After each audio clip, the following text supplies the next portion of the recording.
안녕하세요. TV 강의 행복한 100세 온인주입니다. 여러분은 평소에 얼마나 여가 생활을 즐기시나요? 한 조사에 따르면 지난해 기준으로 평일에 쉬는 시간은 3시간 6분, 휴일에 쉬는 시간은 5시간, 월 평균 여가 비용은 13만 6천 원으로 여가 시간은 줄고 있지만 비용은 늘어나고 있다고 하는데요. 이런 결과를 삶이 팍팍해진 상황이 반영된 결과라고 분석했습니다. 그리고 가장 많이 한 여가 활동은 바로 TV 시청으로 조사됐는데요.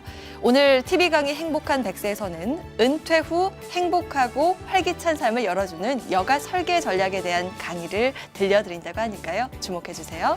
자, 그럼 오늘 강의 지금 시작합니다.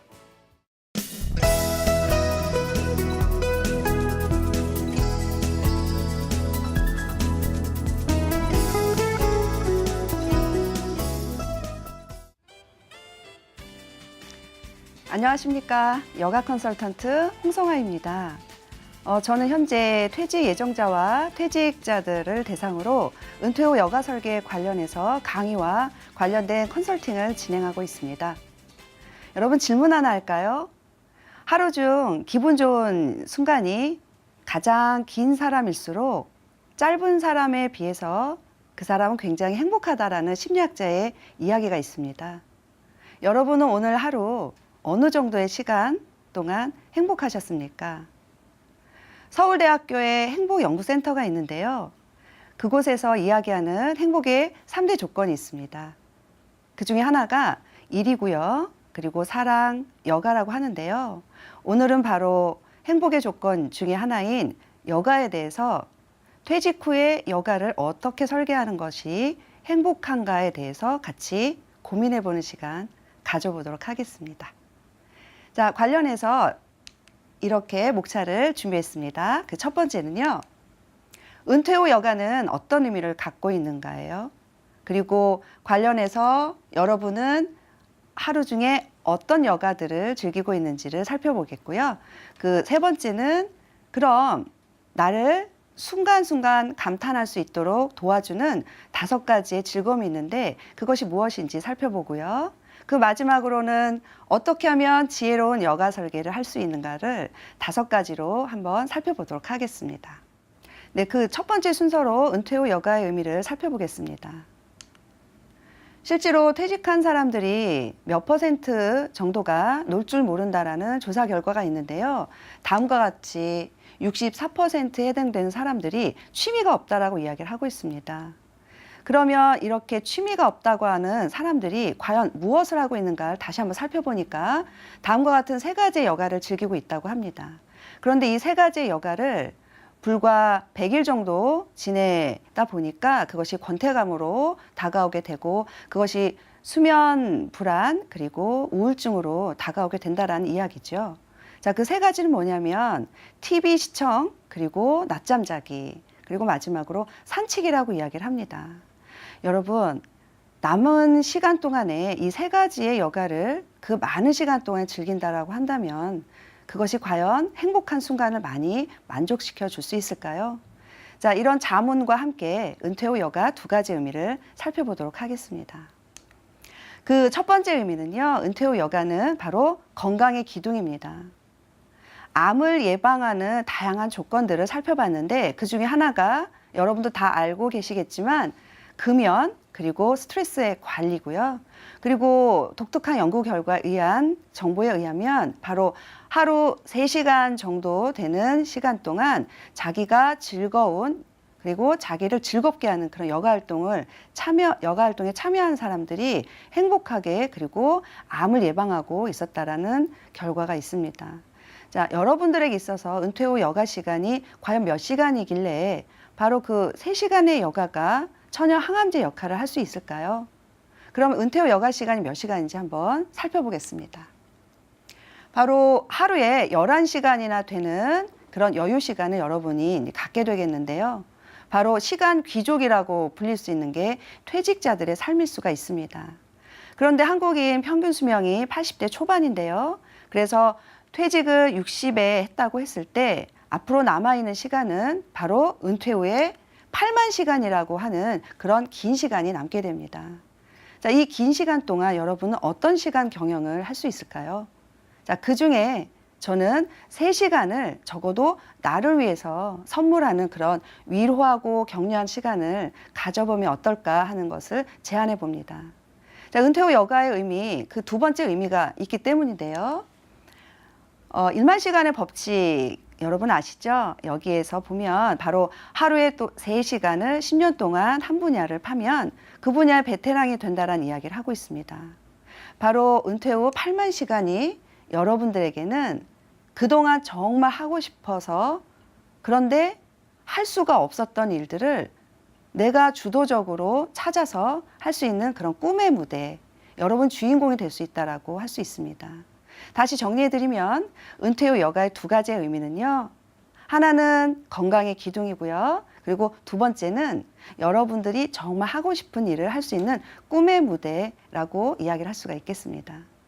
자, 그런데 이렇게 꿈의 무대의 주인공이 되실 여러분들이 과연 요즘에 어느 정도 어떠한 여가들을 나를 위해서 즐기고 있는가 살펴보는데요. 그 이전에 이런 말들을 할 수 있습니다. 바로 휴식에도 연습이 필요하답니다. 여러분이 꿈의 무대의 주인공으로 서려면 그 뒤에서 수많은 리허설을 하게 되는데요. 그런 리허설을 하는 그 순간의 경험들이 쌓였을 때 본 무대에서 여러분이 마음껏 하고 싶은 일들을 펼칠 수가 있겠죠. 자, 그러기 위해 여러분들에게 어떠한 여가들을 현재 즐기고 있는지를 한번 자문해 보시라는 말씀 드리고 싶습니다. 자, 그랬을 때 이 표를 한번 보실까요? 매주마다 정기적으로 하는 여러분만의 기분 좋은 순간의 행동은 무엇입니까? 한번 손 꼽아 보실까요?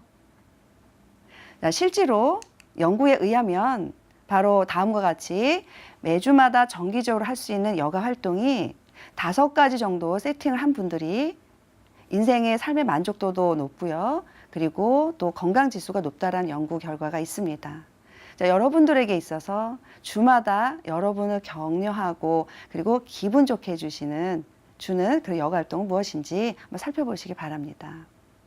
자, 이럴 때 여가는 소소한 것들에 대해서 감동하고 그리고 감탄할 수 있는 그런 기본적인 지수를 갖고 있을 때 바로 다양한 여가에 대해서 관심을 갖게 되고 또 그것을 여러분의 삶에 초대할 수가 있다고 하는데요. 바로 그 감탄 지수 높이는 5가지를 좀 살펴보도록 하겠습니다. 자, 그 첫 번째는 바로 먹는 즐거움입니다. 우리의 뇌는 맛있는 것을 먹을 때 그리고 맛있는 것을 내가 스스로 만들어서 누군가를 챙겨줄 때 기뻐한다라고 얘기하는데요. 일례로 이런 거죠. 약선 요리를 배운다거나 아니면은 차를 너무 좋아하는 분이 바리스타 과정을 또 입문한다거나 아니면 와인을 너무 좋아해서 와인 아카데미에 참여한다거나 이럴 때 그 사람은 굉장히 행복하다는 얘기죠.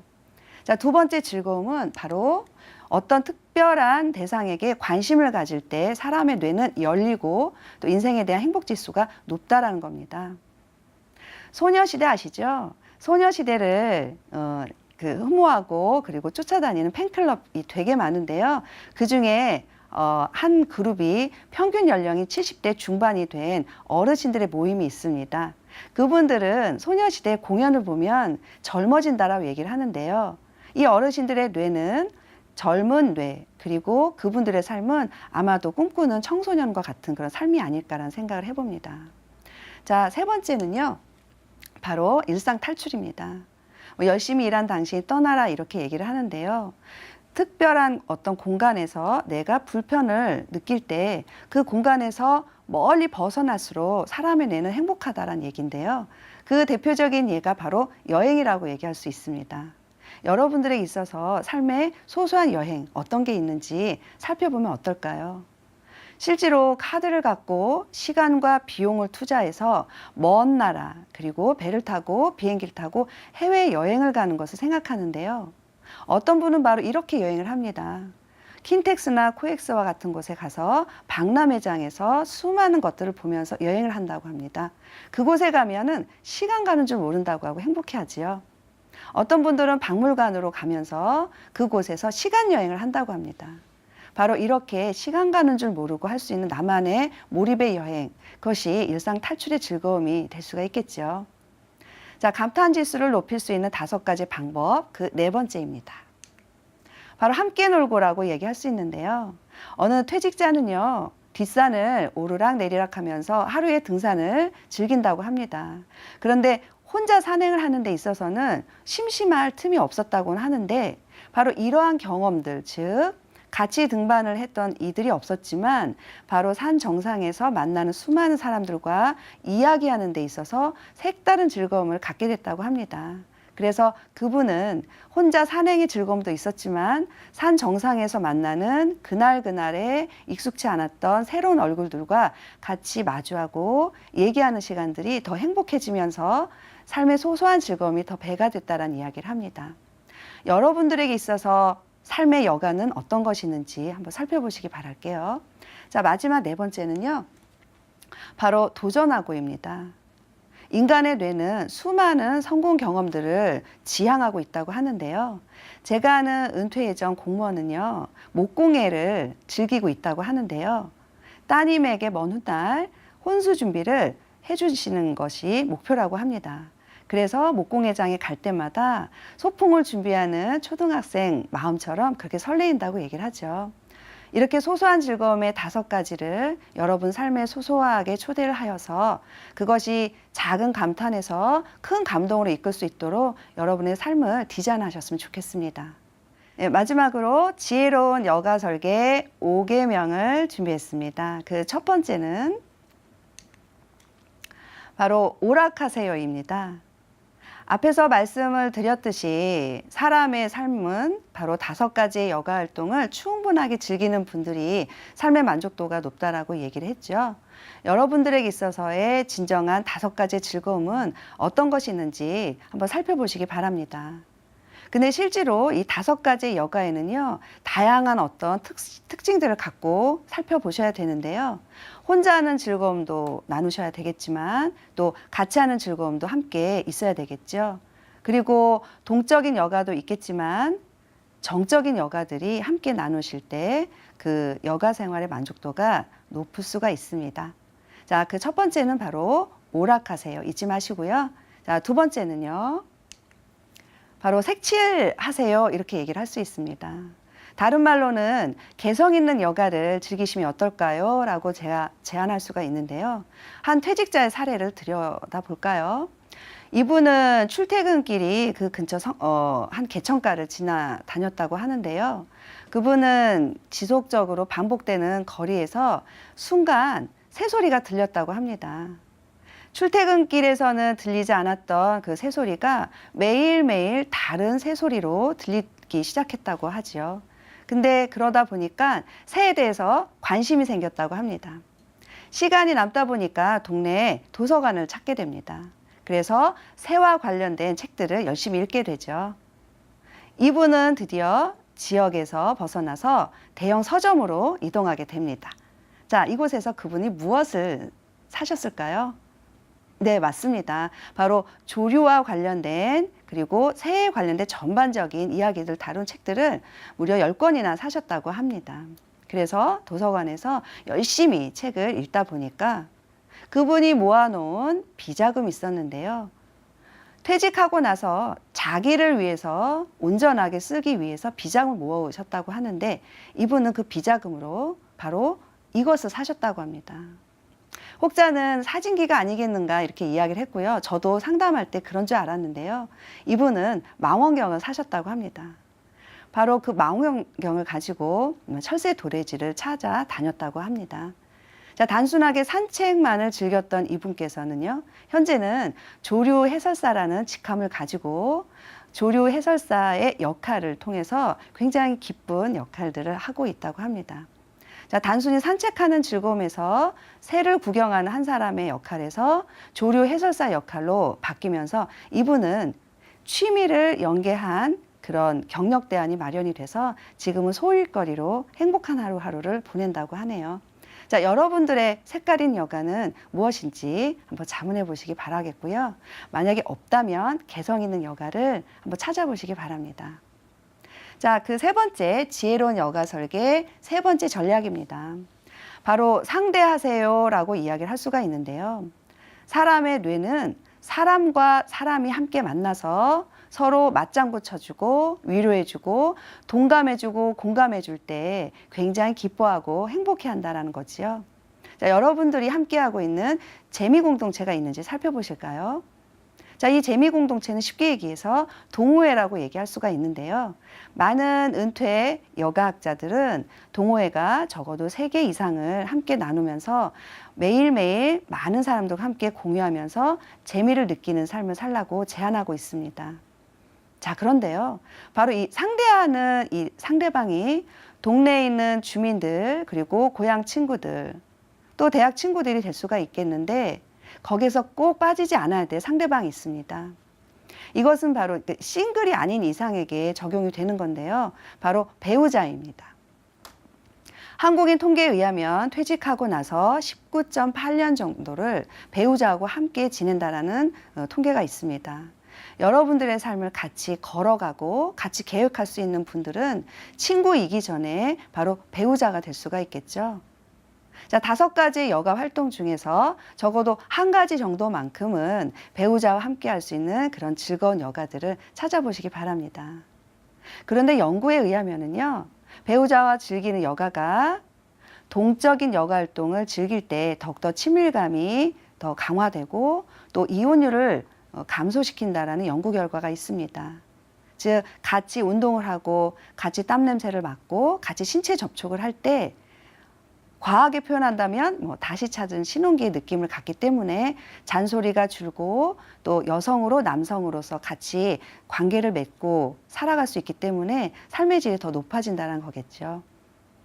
자, 그 마지막 2가지가 있는데요. 4번째는 바로 도전하세요입니다. 등산하시는 분이 계셨습니다. 그래서 여쭤봤죠. 혹시 산행을 하는 데서 어떤 도전하는 부분이 있습니까? 그랬는데 이분 같은 경우는 아까 말씀드렸던 배우자와 함께 한국 100대 명산을 도전하고 있다고 얘기를 하고 있습니다. 최근에 몇 번째냐 했더니 벌써 56번째 산을 도전하고 있다고 하는데요. 자, 100개의 명산을 도전하는 그분의 삶에 응원을 보내게 됩니다. 근데 그분의 말씀이 굉장히 인상적입니다. 뭐라고 말씀을 하시냐면 내가 살아생전 100개의 명산을 도전하는 것이 중요한 것이 아니고 인생의 동반자와 함께 손을 잡고 같은 곳을 향해서 같이 도전하는 것, 그 과정에 의미를 두고 열심히 오른다고 합니다. 물론 그러다가 연골이 닳게 되면 그 이전에 등산을 멈추겠다는 이야기도 하죠. 그렇다면 그분에게는 올레길이나 둘레길로 산행지를 바꾸면 되겠죠? 그러면 또 다른 등산의 즐거움이 그분들에게 찾아갈까 생각이 듭니다. 자, 이렇게 다양하게 도전할 수 있는 다양한 그런 시니어들의 삶을 한 개 사례도 보여드릴 텐데요. 이분 같은 경우는 메모하기가 너무 즐겁다고 이야기를 합니다. 메모를 하면 그 사람의 장난감으로 볼펜, 종이가 너무너무 즐거운 장난거리라고 얘기를 하는데요. 어떤 사람은 기억하기 위해서 회의 때 메모하는 이 행위가 이분 같은 경우는 메모 자체가 너무 즐겁다고 합니다.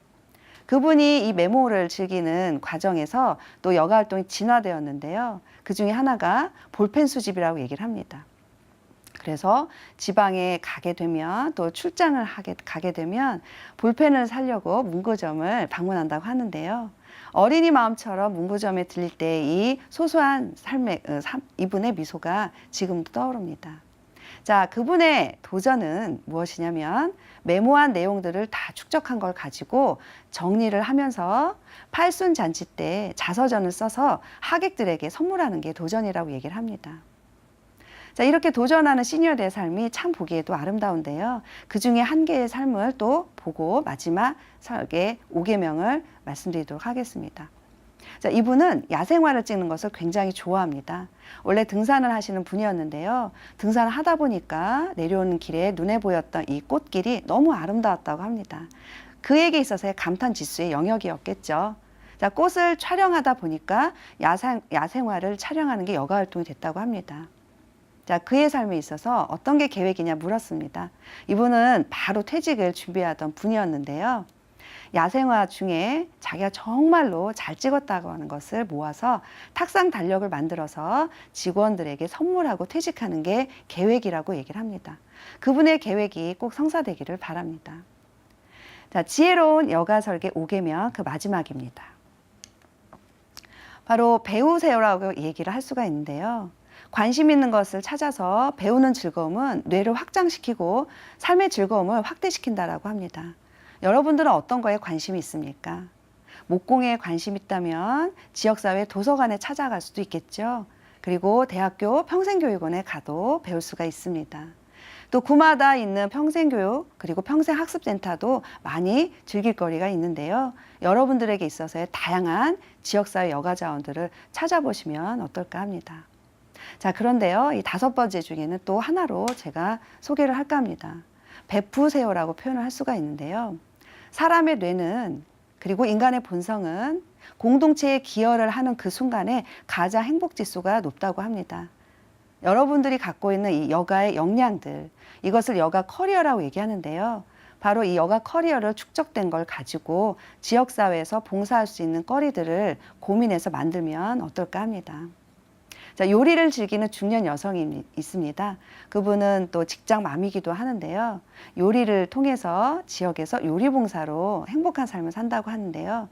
요리하는 순간보다 요리를 해서 많은 불우이웃들이 드실 때 그때 너무나 행복하다고 얘기를 합니다. 여러분들의 봉사거리 여가에서 한번 찾아보시면 어떨까 합니다. 자, 이렇게 지혜로운 여가 설계 5개를 쉽게 이해할 수 있는 내용은 바로 오색상 도배 이렇게 외우시면 되겠습니다. 지금까지 4가지 가지고 진행을 했는데요. 은퇴 후 여가 2가지의 의미 살펴봤고요. 그런 것에 있어서 여러분들은 어떻게 여가를 즐기고 있는지, 그런데 그 여가가 부족했다면 어떤 감탄 지수가 좀 부족했는지 살펴보시면 좋겠고요. 그것을 채운 데 있어서 다음에 제가 안내해 드렸던 이 5가지 5계명을 가지고 지혜로운 여가 설계에 함께 해 주시기 바랍니다. 지금까지 여가 컨설턴트 홍성아였습니다. 고맙습니다.